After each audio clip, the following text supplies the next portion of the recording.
നമുക്ക് അലീനയുടെ മനുഷ്യൻ്റെ നാളത്തെ നല്ലൊരു കഥ കേട്ടാലോ? വീഡിയോ ഇഷ്ടപ്പെടുവാണെങ്കിൽ ഒന്ന് ഹൈപ്പ് ചെയ്യാൻ മറക്കരുതേ. ആദ്യമായി കാണുന്നവരാണെങ്കിൽ സബ്സ്ക്രൈബ് ചെയ്യാനും മറക്കരുത് കേട്ടോ. അങ്ങനെ ഒടുവിൽ വൈജയന്തിക്ക് എന്ത് ചെയ്യണമെന്ന് അറിയത്തില്ല. ശിവശങ്കരൻ പറഞ്ഞ വാക്കുകളൊക്കെ കേട്ട് കഴിഞ്ഞപ്പോഴത്തേനും വൈജയ്ക്ക് വല്ലാത്തൊരു ദേഷ്യമായി. താൻ ഇവിടേക്ക് വന്നത് ആർക്കും ഇഷ്ടപ്പെട്ടിട്ടില്ല. തൻ്റെ സഹോദരന്മാർ പോലും അവളോടൊപ്പമാണ്, ആ അലീനയോടൊപ്പമാണ്. എങ്കിൽ വൈജയന്തി ചിന്തിക്കുന്നില്ല തൻ്റെ ഭാഗത്തെ തെറ്റെന്നുള്ള കാര്യങ്ങളൊന്നും. അവിടുന്ന് താൻ ഇറങ്ങിപ്പോരാൻ പാടില്ലായിരുന്നു. അങ്ങനെയൊന്നും വൈജയന്തി ചിന്തിക്കുകയൊന്നും പോലുമില്ല. താൻ പിടിക്കുന്ന മുയലിന് 3 കൊമ്പെന്നുള്ള ഒരു ചിന്തയിലാണ് വൈജയന്തിയുടെ നിലപാട് അപ്പോഴും.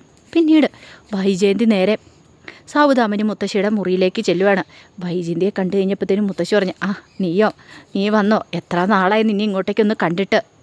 ആക്സിഡൻ്റ് ആയതിനു ശേഷം നിന്നെ കണ്ടിട്ട് പോലും ഇല്ലെന്നൊക്കെ പറഞ്ഞു. അത് കേട്ടപ്പോൾ വൈജയന്തി പറഞ്ഞു, എന്ത് ചെയ്യാനാന്ന് പറ, ഇങ്ങോട്ടേക്കൊന്ന് വരാൻ പറ്റണ്ടേ? പിന്നെ പറഞ്ഞിട്ട് കാര്യമൊന്നുമില്ല. ഇത്രയും നാളും എനിക്ക് ഇങ്ങോട്ടേക്കൊന്നും വരാൻ പറ്റില്ലായിരുന്നു. പക്ഷേ ഇപ്പോഴാണ് അതിനൊരു സാഹചര്യം ഒത്തു വന്നതെന്ന് പറഞ്ഞു. സൗദാമിനി മുത്തശ്ശി പറഞ്ഞു, അല്ല നിനക്ക് സുഖമാണോ? ഓ, ഇപ്പോഴെങ്കിലും അമ്മ ചോദിച്ചല്ലോ സുഖമാണോ എന്ന്. എടി, ഞാൻ എന്താ ചെയ്യേണ്ട? പിന്നെ നിനക്കറിയാലോ ഞാനിവിടെ എങ്ങനെയാണ് കഴിയണേന്ന്. സാരമില്ല, ഇനിയിപ്പം അമ്മയുടെ സുഖവിവരങ്ങൾ അന്വേഷിക്കാനും ഒക്കെ ആയിട്ട് ഞാനിവിടെ കാണും കുറച്ച് ദിവസം. നീ ഇവിടെ കാണുമെന്നോ? അതെന്താടി, നീ ഇനി അങ്ങോട്ടേക്ക് തിരിച്ചു പോകുന്നില്ലേ? അവിടേക്കാ? ഞാനെന്തിനാ അവിടേക്ക് തിരിച്ചു പോകണം? എൻ്റെ ആരാ അവിടെ ഇരിക്കണേ? അത് കേട്ടപ്പോൾ സൗദാമിനി മുത്തശ്ശി പറഞ്ഞു, എടി നിൻ്റെ ഭർത്താവും കുട്ടികളും എല്ലാം അവിടെയല്ലേ ഉള്ളേ, എന്നിട്ട് നീ എന്ത് വർത്താനോ വൈജയ് പറയണത്? അത് കേട്ട് കഴിഞ്ഞപ്പോഴത്തേനും വൈജയന്തി പറഞ്ഞു, എൻ്റെ ഭർത്താവും കുട്ടികളോ? മിണ്ടരുത്, എനിക്കങ്ങനെ ആരും ഇല്ല അവിടെ. അങ്ങനെ ആരെങ്കിലും ഉണ്ടായിരുന്നെങ്കിൽ ഞാനിപ്പോൾ ഇങ്ങോട്ടേക്ക് ഇറങ്ങി വരേണ്ട വരത്തില്ലായിരുന്നു. അത് കേട്ടപ്പം സൗദാമിനി മുത്തശ്ശി ചോദിച്ചു, എന്താടി നിനക്കിതെന്താ പറ്റിയത്? ഒരുത്തി അവിടെ വന്ന് കയറിയിട്ടുണ്ടല്ലോ, അലീനയെന്ന് പറയുന്നവൾ. അവൾ വന്ന് കയറി അന്ന് തുടങ്ങി എൻ്റെ കഷ്ടകാലം. ഇതുവരെയായിട്ടും അത് മാറിയിട്ടില്ല. അവൾ എന്ന് അവിടെ നിന്ന് ഇറങ്ങുന്നോ അന്നോ എനിക്ക് ആ വീട്ടിലൊരു സ്വസ്ഥത സമാധാനം കിട്ടത്തുള്ളൂ. ഞാൻ ആ വീട്ടിലേക്ക് തിരികെ പോകത്തുള്ളൂ. അത് കേട്ടപ്പം മുത്തശ്ശി ഒന്നും ഞെട്ടി. കാരണം സ്വന്തം മോളാണ്. ആ കാര്യങ്ങളൊക്കെ ഗംഗാധരൻ പറഞ്ഞിട്ടുണ്ടായിരുന്നു സൗദാമിനി മുത്തശ്ശിയോട്. അപ്പോഴേക്കും മുത്തശ്ശി പറഞ്ഞു, വൈജയ് നീ ഇങ്ങനെ ദേഷ്യം കാണിക്കരുത്, നീ അവിടേക്ക് തിരിച്ചു പോകണം. ഓഹോ, ഇപ്പം അമ്മയും തുടങ്ങി ഇത് തന്നെ.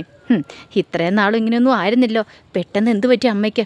എടി അങ്ങനൊന്നും അല്ല, അവളിപ്പോൾ ഒരു പാവം കൊച്ചല്ലേ. അവൾ കാരണം നിനക്കെന്ത് ബുദ്ധിമുട്ടാണ് ഉണ്ടാകുന്നേ? പാവോ അവളാ? അവളെക്കുറിച്ച് അറിയത്തില്ലാത്തതുകൊണ്ടാണ് എൻ്റെ ഭർത്താവിനെ ആദ്യം കയ്യിലടക്കി, പിന്നീടിപ്പം എൻ്റെ മക്കളെയും കയ്യിലടക്കി. ബബിതയെയും രോഹിത്തിനെയും കൃഷ്ണയെ എല്ലാവരും കൈയടക്കി വെച്ചിരിക്കും അവൾ പറയുന്ന അവിടെ വേദവാക്യം എനിക്കെന്തെങ്കിലും ഒരു വിലയുണ്ടോ? സൗദാമിനി മുത്തശ്ശി പറഞ്ഞു, പണ്ട് നീ ഇങ്ങനെ ആയിരുന്നല്ലോ, നീ പിടിക്കുന്നോടം ജയിക്കണം. നീ ഇച്ചിരി താണു കൊടുത്തെന്നോർത്തുകൊണ്ട് ഒന്നും സംഭവിക്കാൻ പോകുന്നില്ല വൈജയ്. നീ എന്തിനാ ഇങ്ങനെ ദേഷ്യപ്പെടുന്നേ? നിനക്ക് ഇത്തിരി താണു കൊടുത്തുകൂടെ? നിൻ്റെ കുടുംബമല്ലേ, നല്ല രീതിയാണ് അത് മുന്നോട്ട് കൊണ്ടുപോകേണ്ടതെന്ന് പറഞ്ഞാൽ നിൻ്റെ ഉത്തരവാദിത്വമല്ലേ. പിന്നെ കുടുംബം മുന്നോട്ട് കൊണ്ടുപോകണം പോലും എനിക്ക് അത്ര ഉത്സാഹമൊന്നുമില്ല. അത് ചിന്തിക്കേണ്ട ആൾ ഞാനല്ല. ബാലേന്ദ്രനും കൂടി ചിന്തിക്കണം. ബാലേന്ദ്രൻ അങ്ങനെ എൻ്റെ കുടുംബം എന്നൊരു ചിന്തയില്ല. ഉണ്ടായിരുന്നെങ്കിൽ ബാലേന്ദ്രൻ എന്നോട് ഇങ്ങനെ പ്രവർത്തിക്കില്ലല്ലോ. ഞാൻ അവിടെ ഒരാളുണ്ടെന്ന് മൈൻഡ് ചെയ്യുന്ന പോലുമില്ല ബാലേന്ദ്രന്. എടി ആണുങ്ങൾ അങ്ങനെയൊക്കെയാണ്. നമ്മൾ വേണം ഇച്ചിരി താണു കൊടുത്ത് അവരോടൊപ്പം നിൽക്കാനായിട്ട്. പിന്നെ താണു കൊടുത്തു, അതിന് മാത്രം വലിയ തെറ്റൊന്നും ഞാൻ ചെയ്തിട്ടില്ല. എന്താടി നീ ഒരു തെറ്റും ചെയ്തിട്ടില്ലേ? നീ പുണ്യവതിയാണോ? പിന്നെ അമ്മ ഇതെന്തറിഞ്ഞിട്ടാണ് പറയണേ? ബാലേന്ദ്രൻ്റെ അഭിഹിത സന്തതിയാണെന്നും പറഞ്ഞ് ഒരുത്തി അവിടെ കൊണ്ടു നിർത്തിയിരിക്കുന്ന അലീന. അവൾ ആ വീട്ടിലുള്ളിടത്തോളം കാലം ആ സ്വസ്ഥത സമാധാനം കിട്ടത്തില്ല. എടി വൈജയ് നീ അങ്ങനെയൊന്നും ചിന്തിക്കരുത്. നിനക്കും തെറ്റു പറ്റിയിട്ടുണ്ട്. നീയും തെറ്റ് ചെയ്യാത്തോളൊന്നുമല്ല. നിൻ്റെ തെറ്റിനെക്കുറിച്ച് നിനക്കറിയാലോ. പിന്നെ എൻ്റെ തെറ്റിനെക്കുറിച്ച് എൻ്റെ എന്നും പറഞ്ഞുകൊണ്ട് എൻ്റെ അവിഹിത സന്തതി ഇങ്ങോട്ടേക്ക് വന്നേക്കുമല്ലേ. അമ്മയൊന്നും മിണ്ടാതെ പോയിക്കേ. എനിക്കവിടെ നിൽക്കാൻ പറ്റില്ല. ഞാനിതുകൊണ്ട് ഇറങ്ങിപ്പോന്നു. സൗദാമിനി മുത്തശ്ശിക്ക് നല്ല ദേഷ്യവും സങ്കടമൊക്കെ വന്നു. മുത്തശ്ശി മാക്സിമം ഉപദേശിച്ച് നോക്കി. പക്ഷേ എത്ര തല്ലിയാലും ഞാൻ നന്നാവത്തില്ല എന്നുള്ള രീതിയിലാണ് ഈ വൈജയന്തി പറഞ്ഞു, എന്നെ വെറുതെ ചീത്ത പറഞ്ഞിട്ടൊന്നും കാര്യമില്ലമ്മേ. എനിക്കിവിടെ അവകാശപ്പെട്ട വീടായത്. ഞാൻ എന്താണല്ലോ ഇവിടുന്ന് ഒരിടത്തേക്കും പോകാനൊന്നും പോകുന്നില്ല. കുറച്ച് ദിവസം ഞാനിവിടെ കാണും. പിന്നെ ഞാൻ വാടക വീട്ടിലേക്ക് മാറും. എടി വാടക വീട്ടിലേക്ക് മാറിയിട്ടുണ്ടെങ്കിൽ നിന്നെ നോക്കാൻ ആരാ വൈജയുള്ളേ? ആരെങ്കിലും ഉണ്ടോ? നിനക്കൊരു കൂട്ടിന് ആരെങ്കിലും ഉണ്ടോ? എന്തിന്? എനിക്ക് വലിയ കൂട്ടിൻ്റെ ആവശ്യമൊന്നുമില്ല. എനിക്ക് അന്തസ്സായിട്ടൊരു ജോലിയുണ്ട്, ഇഷ്ടം പോലെ ബാങ്ക് ബാലൻസും ഉണ്ട്. പിന്നെ എനിക്ക് അന്തസ്സായിട്ട് ജീവിക്കുകയും ചെയ്യാം. ഞാൻ വേണേ ഒരു ജോലിക്കാരനെ നിർത്തും. ഇതൊക്കെ നീ പറയും. 10 പകൽ കഴിയുമ്പോൾ നീ തന്നെ ഇത് പറയണം. എടി അതൊന്നും ശാശ്വതമായ കാര്യമല്ല. നിൻ്റെ കുടുംബം കുട്ടികൾ എല്ലാം നിനക്കുള്ളതാ. അതൊക്കെ ഇട്ടെറിഞ്ഞിട്ട് ഒരു ജീവിതം തുടങ്ങാനായിട്ട് നിന്നെക്കൊണ്ട് പറ്റുമോ? ഇപ്പം നിനക്ക് തോന്നും അതൊക്കെ. പക്ഷെ പിന്നീട് നിനക്കത് ബുദ്ധിമുട്ടായിട്ട് തോന്നും. നിൻ്റെ മക്കൾ പോലും നിന്നെ തള്ളിപ്പറയും. ഇനിയിപ്പോൾ എന്ത് തള്ളിപ്പറയാനായിട്ടാ? അവൾ പറയുന്നല്ലേ അവരൊക്കെ അനുസരിക്കുന്നേ. എനിക്കൊരു വിലയില്ലെന്നൊക്കെ പറഞ്ഞുകൊണ്ട് വൈജയന്തി അങ്ങോട്ട് എഴുന്നേറ്റ് പോയി. സൗദാമിനി മുത്തശ്ശിക്ക് സങ്കടമായി, കരച്ചിൽ വന്നു. പറഞ്ഞിട്ട് കാര്യമില്ല, അലീനയെക്കുറിച്ചുള്ള സത്യങ്ങൾ പറയാൻ പറ്റില്ല.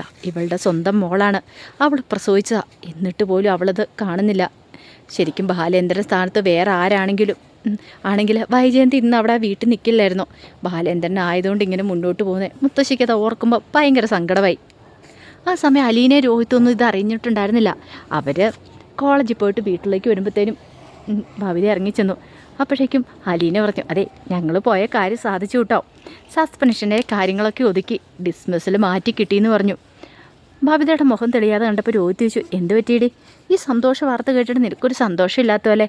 അപ്പോഴേക്കും ഭവിത പറഞ്ഞു, അതെ അമ്മ പോയിന്ന് പറഞ്ഞു. പോയെന്നോ? എങ്ങോട്ട് പോയെന്ന്? അമ്മയുടെ കെട്ടും പാണ്ടക്കെട്ടും എല്ലാം മുറുക്കി അമ്മയുടെ ഭാഗമെല്ലാം എടുത്തുകൊണ്ട് അമ്മ നേരെ കൊല്ലപ്പള്ളി വീട്ടിലേക്ക് പോയി. കൊല്ലപ്പള്ളി വീട്ടിലേക്ക്? അതെന്താ ഇനി ഇങ്ങോട്ടേക്ക് വരത്തില്ലെന്നും പറഞ്ഞാൽ പോയിരിക്കുന്നത്. അലീന ചേച്ചി ഇവിടെ ഉള്ളതുകൊണ്ട്. അത് കേട്ടപ്പോൾ അത്ര സമയം ഉണ്ടായിരുന്ന സന്തോഷമല്ല അലീനയുടെ ഒറ്റ നിമിഷം കൊണ്ട് പോയി. രോഹിത്ത് പറഞ്ഞു, അമ്മ എന്തിനാ അങ്ങോട്ടേക്ക് പോയത്? അറിയത്തില്ല, രോഹിത്തേണ്ണ അറിയാലോ അമ്മയുടെ സ്വഭാവം. അമ്മയ്ക്ക് ഇപ്പോൾ ഇവിടെ നിൽക്കാൻ താല്പര്യമില്ല. അലീന ചേച്ചി ഉള്ളതുകൊണ്ട്. അലീന ചേച്ചി ഇവിടുന്ന് പറഞ്ഞു വിട്ടാലോ അമ്മ ഇനിയിപ്പം ഇവിടെ നിൽക്കത്തോളെന്നാണ് പറയണേ. എന്ത് ചെയ്യാൻ പറ്റും? അത് കേട്ട് കഴിഞ്ഞപ്പോൾ രോഹിത്ത് പറഞ്ഞു, ഈ അമ്മയോട് എത്ര പറഞ്ഞാലും അമ്മയുടെ തലയിലേക്ക് കയറത്തില്ല. അമ്മയ്ക്കിത് എന്താ ഇത്? അലീനയ്ക്ക് ഭയങ്കര വിഷമമായെന്നും ബബിതയ്ക്കൊക്കെ മനസ്സിലായി. പെട്ടെന്ന് ബബിത പറഞ്ഞു, അലീന ചേച്ചി വിഷമിക്കുമൊന്നും വേണ്ട, അമ്മ കുറച്ച് ദിവസം കഴിയുമ്പോൾ ഇങ്ങോട്ട് തിരിച്ചു വന്നോളും. അല്ല എന്നാലും ഞാൻ കാരണം മാഡം പോവണ്ടായിരുന്നു. ഒരു കാര്യം ചെയ്താലോ, നമുക്കെല്ലാവർക്കും കൂടെ കൊല്ലപ്പള്ളി വീട്ടിലേക്ക് പോയാലോ? കൊല്ലപ്പള്ളിയിലേക്കോ? അതേന്നേ, നമുക്ക് പോയി വിളിക്കാം. നമുക്ക് ചെന്ന് വിളിച്ച് കാര്യങ്ങളൊക്കെ പറയാം. എന്താ ചെയ്യുന്നത് നമുക്ക് നോക്കാം. അത് നല്ലൊരു ഐഡിയ എന്ന് അവർക്ക് തോന്നി. അങ്ങനെ കൃഷ്ണമോൾ സ്കൂൾ വിട്ട് വരാനായിട്ട് കാത്തിരുന്നു. അതിനുശേഷം ബാലേന്ദ്രനോട് വിളിച്ചു പറഞ്ഞിട്ട് അവരെന്ത് ചെയ്തു, നേരെ കൊല്ലപ്പള്ളിക്ക് അവരെല്ലാവരും കൂടെ പോകുവാണ്. കൊല്ലപ്പള്ളി വീട്ടിലേക്ക് അവരൊക്കെ ചെന്ന് കഴിയുമ്പോഴത്തേനും രഞ്ജിനിയാണ് വന്ന് കഥ തുറക്കുന്നത്. ബബിതയും കൃഷ്ണ എല്ലാവരും കൂടെ കണ്ടു കഴിഞ്ഞ് പറഞ്ഞു, ആ ബാ കയറി വരാനൊക്കെ പറഞ്ഞു. അപ്പോഴേക്കും മനുശങ്കറും വന്നു. മനുശങ്കറോടെ ഉണ്ടായിരുന്നു. അങ്ങനെ വന്നിട്ട് ചോദിച്ചാൽ എന്ത് പറ്റി എല്ലാവരും കൂടെ എന്ന് ചോദിച്ചു. അപ്പോഴേക്കും ബബിത പറഞ്ഞു, അമ്മ ഇങ്ങോട്ടേക്ക് പോകുന്നല്ലോ, അതുകൊണ്ട് അമ്മയൊന്ന് കാണാൻ വേണ്ടി വന്നാന്ന് പറഞ്ഞു. മനുശങ്കർ പറഞ്ഞു, അതെന്താളും നന്നായി, ആൻറ്റി ഇവിടെ ഉണ്ട്. ആൻറ്റി ഇനിയിപ്പോൾ അങ്ങോട്ടേക്ക് വരുന്നില്ലെന്നാണ് പറഞ്ഞത്, ഇവിടുന്ന് വാടക വീട്ടിലേക്ക് പോകാമെന്നൊക്കെ പറഞ്ഞു. അത് കേട്ടപ്പോൾ രോഹിത്ത് പറഞ്ഞു, അതെ അമ്മയെ കൂട്ടിക്കൊണ്ടു പോകാനായിട്ടാണ് ഞങ്ങൾ വന്നിരിക്കുന്നത്. അമ്മയോട് കാര്യങ്ങളൊക്കെ ഒന്ന് പറയണം. അമ്മയെ വരുവാണെങ്കിൽ അമ്മയെ തിരിച്ച് ഞങ്ങൾക്ക് കൂട്ടിക്കൊണ്ട് പോകണമെന്ന് പറഞ്ഞു. അത് കേട്ടിഞ്ഞപ്പോൾ മനുശങ്കർ പറഞ്ഞു, അത് നടക്കുമെന്ന് തോന്നുന്നില്ല. അതെന്താ? ആൻറ്റി ഭയങ്കര ദേഷ്യത്തിലാണ്, എന്ത് വന്നാലും വരത്തില്ല എന്ന് പറഞ്ഞുകൊണ്ടായിരിക്കണേ. അപ്പോഴേക്കും അലീന പറഞ്ഞു, ഞാൻ കാരണമല്ല മനുവേട്ടാ, ഞാനിനി ആ വീട്ടിലുള്ളിടത്തോളം കാലം ഒരു പക്ഷേ മാഡത്തിന് അവിടെ വന്ന് നിൽക്കാൻ ബുദ്ധിമുട്ടുണ്ടായിരിക്കും. ഞാൻ ആ വീട്ടിൽ നിന്ന് പോവുകയാണെങ്കിലോ അങ്ങോട്ടേക്ക് വരത്തോളെന്നും പറഞ്ഞുകൊണ്ടാണ് അവിടെ നിന്ന് ഇറങ്ങിയെന്നൊക്കെ ഭവിത പറഞ്ഞു. അത് കേട്ടപ്പോൾ മനുശങ്കർ പറഞ്ഞു, അതൊക്കെ നടക്കുന്ന വല്ല കാര്യമാണോ? നീ എങ്ങോട്ട് പോകാനാ അലീന? ഇതൊക്കെ ആൻറ്റിയുടെ വെറും ഒരു ദേഷ്യവും കാര്യങ്ങളൊക്കെ അല്ലേ? ആൻറ്റി പിടിക്കുന്നോടം ജയിക്കണം. അല്ലപ്പോൾ നീ അവിടെ നിന്നെന്നോർത്തോണ്ട് അവിടെ എന്താ ഇപ്പോൾ സംഭവിക്കുന്നത്? അവിടെ പ്രത്യേകിച്ചൊന്നും സംഭവിക്കാൻ പോകുന്നില്ലല്ലോ, വെറുതെ ആൻറ്റിയുടെ ഓരോ വാശിയും കാര്യങ്ങളൊക്കെ എന്ന് പറഞ്ഞു. അങ്ങനെ അവർ സംസാരിച്ചുകൊണ്ടിരിക്കുന്ന സമയത്താണ് വൈജയന്തി അങ്ങോട്ടേക്ക് വരുന്നത്. വൈജയന്തി എല്ലാവരെയും നോക്കി, എന്നിട്ട് ചോദിച്ചു, എന്തിനാ എല്ലാവരും കൂടെ ഇങ്ങോട്ടേക്ക് പോകുന്നതെന്ന് ചോദിച്ചു. അപ്പോഴേക്കും ഭവിത പറഞ്ഞു, അമ്മയെ കാണാനായിട്ട്. എന്നെ കാണാനായിട്ടോ? അതെ. അല്ല അമ്മ അവിടെ നിന്ന് ഇറങ്ങി പോകുന്നതല്ലേ, അപ്പം ഞങ്ങളിങ്ങോട്ടേക്ക് പോന്നു. അത് കേട്ട് കഴിഞ്ഞപ്പോഴത്തേനും വൈജയന്തിക്ക് ദേഷ്യമായി. ഇതേ ഒരു കാര്യം ഞാൻ പറഞ്ഞേക്കാം, വന്ന പോലെ തന്നെ എല്ലാവരും തിരിച്ചു പോയിക്കോ. അപ്പോഴേക്കും രോഹിത്ത് പറഞ്ഞു, ഞങ്ങൾ എന്തിനാ തിരിച്ചു പോകുന്നേ? അമ്മ ഇവിടെ ഉണ്ടല്ലോ, ഞങ്ങളിവിടെ നിൽക്കാമെന്ന് പറഞ്ഞു. ഒരുത്തിനും ഇവിടെ നിൽക്കേണ്ട കാര്യമൊന്നുമില്ല, മര്യാദയ്ക്ക് പോയിക്കോണമെന്ന് പറഞ്ഞു. അത് കേട്ട് കഴിഞ്ഞപ്പോൾ രോഹിത്ത് പറഞ്ഞു, അമ്മ എന്തിനാ അമ്മ വാശി പിടിക്കുന്നത്? അമ്മ എങ്ങോട്ടേക്ക് വരാൻ നോക്ക്. അപ്പോഴേക്കും അലീന പറഞ്ഞു, മാഡം അങ്ങോട്ടേക്ക് വാ, വെറുതെ വാശി കാണിച്ച് ഇവിടെ നിൽക്കേണ്ട കാര്യമൊന്നുമില്ല. ഒരു കാര്യം ഞാൻ പറഞ്ഞേക്കാം, പൊയ്ക്കോണം നീ അവിടെ നിന്ന്.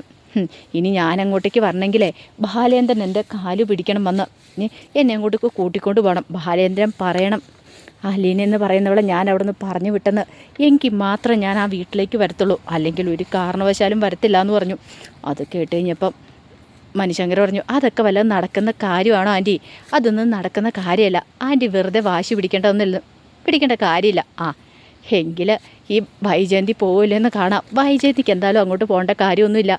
ഇവിടെ നിന്ന് ഞാൻ വേറെ വാടക വീട്ടിലേക്ക് മാറിയാലും ശരി, ഒരു കാരണവശാലും ഞാൻ ആ വീട്ടിലേക്ക് ഇനി തിരിച്ചു വരത്തില്ല. അല്ലെങ്കിൽ ബാലേന്ദ്രൻ വന്ന് എന്നെ വിളിച്ചുകൊണ്ട് പോകണം. ഇവളെ അവിടെ നിന്ന് ഇറക്കി വിട്ടാലോ ഞാൻ അങ്ങോട്ടേക്കുള്ളെന്ന് പറഞ്ഞു. അതും പറഞ്ഞ് വൈജയന്തി മുറിയിലേക്ക് കയറിപ്പോയി കഴിഞ്ഞപ്പം രോഹിത്ത് ബബിതയോട് പറഞ്ഞു, അമ്മ അടുക്കുന്ന ലക്ഷണം കാണുന്നില്ലോ, ഇനിയിപ്പോൾ എന്ത് ചെയ്യും? നമുക്ക് നോക്കാം എന്ന് ബബിതയും പറഞ്ഞു. അങ്ങനെ വിട്ടുകൊടുക്കാനായിട്ട് ബബിതയും തയ്യാറായിരുന്നില്ല. ഇത്തിരി കഴിഞ്ഞപ്പോഴത്തേനും അലീനയ്ക്ക് ഭയങ്കര സങ്കടമായി. അലീന എന്നാലും വന്നല്ലേ മുത്തശ്ശിനെ ഒന്ന് കാണാമെന്ന് ഓർത്തുകൊണ്ട് സൗദാമിനി മുത്തശ്ശിയുടെ മുറിയിലേക്ക് ചെല്ലുന്നുണ്ട്. അങ്ങനെ അലീനയെ കണ്ടു കഴിഞ്ഞപ്പോഴത്തേനും മുത്തശ്ശിയുടെ കണ്ണൊക്കെ നിറഞ്ഞു വന്നു. തൻ്റെ മോളുടെ മോളാ ഇവളെ താൻ എങ്ങനെയൊക്കെ പഠിച്ചിട്ടുണ്ട്. പാവം താനെ സത്യങ്ങളൊന്നും അറിഞ്ഞിട്ടുണ്ടായിരുന്നില്ല. മുത്തശ്ശിയുടെ കണ്ണ് നിറഞ്ഞു വന്നു. പിന്നീട് മുത്തശ്ശി പറഞ്ഞു മോളിങ്ങോട് വരാനും പറഞ്ഞുകൊണ്ട് അലീനയെ കെട്ടിപ്പിടിക്കുകയാണ്. എന്താണെങ്കിലും അതിൻ്റെ കഥകളൊക്കെയാണ് കാണാൻ പോകുന്നത്. ഇനിയിപ്പോൾ എന്തായി തീരും നമുക്ക് കണ്ടറിയണം. ഒരുപക്ഷെ വൈജയന്തി പത്തി താഴ്ത്തി അവരോട് പോകാൻ തയ്യാറാകുമോ, അതോ ഇനിയിപ്പോൾ അവർ അവിടെ നിൽക്കുമോ എന്നറിയില്ല. അപ്പോൾ അതിൻ്റെ കഥകൾക്കായി നമുക്ക് എല്ലാവർക്കും കാത്തിരിക്കാം കേട്ടോ. ഒരിക്കൽ കൂടി എല്ലാവർക്കും ശുഭരാത്രി നേർന്നുകൊണ്ട് നിർത്തുന്നു. നന്ദി.